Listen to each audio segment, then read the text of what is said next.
ये धमकी वगैरह ना, दोस्ती में तो तू तब भी नहीं था, अभी तो तू कुछ भी नहीं है। लेकिन उस टाइम पे मैं एक बॉर्डर में था। अब अपने अपने बॉर्डर में रहो दोनों और लाईफ जिओ। अभी मैं वो बॉर्डरवाला दोस्त नाही राहू। माझं जर डोकं तापलं ना, लय महागात पडेल।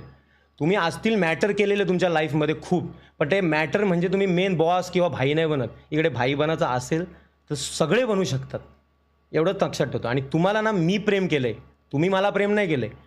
तुम्ही एक मोटिव्ह घेऊन मला प्रेम केलेलं ते मला माहिती आहे। आणि हा जो रडतोय ना स्ट्रीमवरती, ओले ऑल सिम्पथी गेनर, लाज वाटायला पाहिजे, लाज।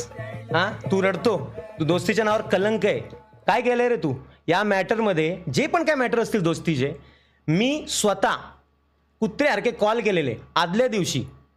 पतू आमची पार्टी चालू होती, पतू या माणसाला नको होता। मी बोललो ठीक आहे सर, काय हरकत नाही, म्हणून आम्ही आमचं गेलो। त्याला वाईट वाटलं, त्यांनी कॉल केला मला टाकून गेले। लक्षात ठेव, मी एका क्षणात गाडी वळवून त्याच्या घरी गेलो त्याला शोधायला। हा घरातनं गायब।